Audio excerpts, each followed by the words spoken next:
Assalamualaikum warahmatullahi wabarakatuh dan salam sejahtera.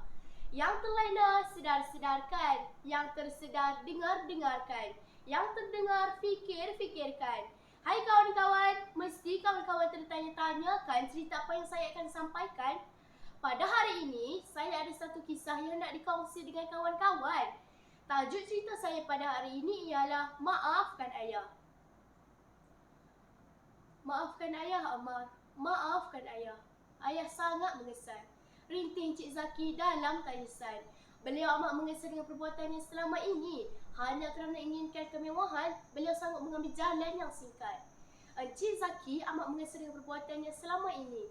Hanya kerana inginkan kemewahan, beliau sanggup mengambil jalan yang singkat. Beliau terlibat dengan kes rasuah yang melibatkan jutaan ringgit. Setiap projek yang berjaya akan dibayar dengan ribuan ringgit.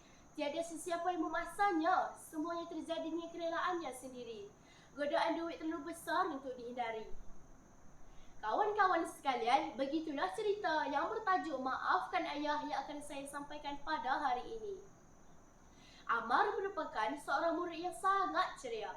Dia juga dari keluarga yang berada. Setiap hari, dia akan dihantar oleh ayahnya ke sekolah dengan kereta yang mewah. Pakaian dan anak terusnya, semuanya berjenama mahal. Apa sahaja yang dihajatinya, pasti akan ditunaikan oleh ayahnya. Oleh itu, dia menjadi tuan ramai di sekolahnya. Sungguh pun begitu, Amar bukan seorang yang sombong. Malahan dia juga tidak memilih kawan. Dia berkawan dengan semua orang. Salah seorang kawan rapatnya yang bernama Haikal. Mereka belajar di kelas yang sama. Mereka sering menghabiskan masa bersama. Kring, kring. Loceng berbunyi menandakan tamat waktu persekolahan. Semua murid bergegas keluar dari kelas untuk pulang ke rumah masing-masing. Amar dan Haikal berjalan beriringan keluar dari kelas untuk pulang. Amar terus menuru ke arah kereta bapanya yang sedang menunggu di satu sudut di luar pagar sekolah. Semasa Haikal pula hanya berjalan kaki pulang saja ke rumah. Semasa Haikal ingin meneruskan perjalanannya, tiba-tiba Amar menjerit memanggilnya. Haikal, jomlah naik kereta dengan aku, ajak Amar. Tak apalah Amar, aku jalan kaki sahaja, jawab Haikal. Lagipun rumahku dekat je dengan sekolah, sambung Haikal lagi. Namun Amar yang tidak mahu mendengar alasan itu lagi, lantas turun dari kereta. Dia memegang tangan Haikal dan mengajak Haikal masuk ke dalam keretanya. Haikal hanya tersipu-sipu malu. Begitulah rutin sehariannya pada hari persekolahan. Amar akan dihantar dan dijemput oleh ayahnya tepat pada masanya. Jarang sekali ayah lewat. Oleh itu, Amar berasa amat bersyukur kerana disayangi oleh kedua ibu bapanya. Walaupun bapanya sibuk bekerja, namun tidak pernah sekalipun beliau gagal untuk datang menjemputnya.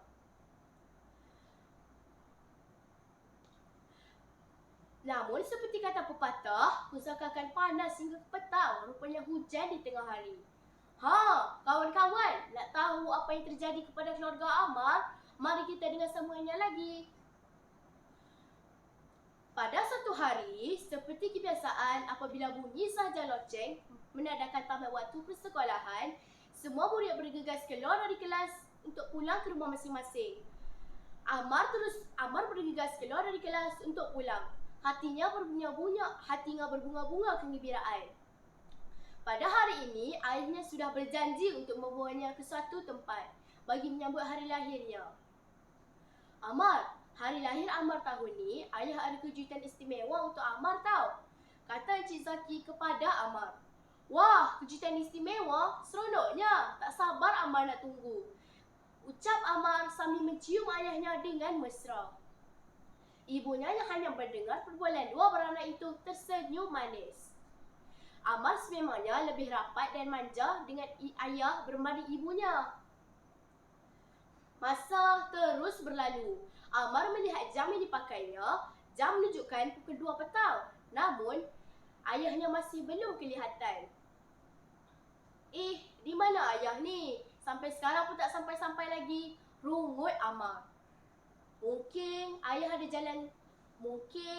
ada mesyuarat atau jalan sesak agaknya, fikir Amar lagi. Amar terus menunggu dengan sabar.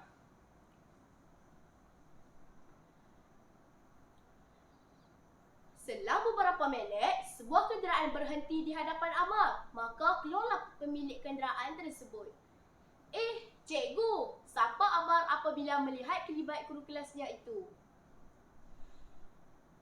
Amar, mari saya hantarkan kamu pulang. Hari ini ayah kamu tak dapat ambil kamu. Tapi kenapa cikgu? Tanya Amar keheranan. Tak apa, apabila sampai di rumah, kamu akan tahu jawapannya. Jawab guru kelasnya dengan nada yang agak sayu. Baiklah cikgu, terima kasih. Ucap Amar lalu masuk ke dalam kereta milik guru kelasnya itu. Apabila tiba sahaja di rumah, kelihatan sebuah kereta pihak berkuasa yang tertulis Suruhanjaya Pencegahan Rasuah Malaysia di hadapan rumahnya. Amar terus meluru ke arah ibunya.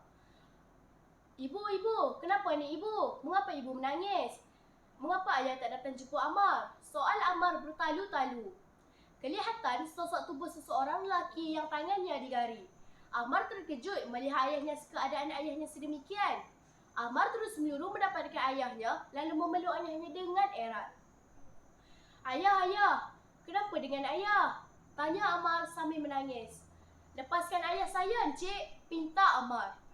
Ibunya hanya mampu melihat dalam kesedihan.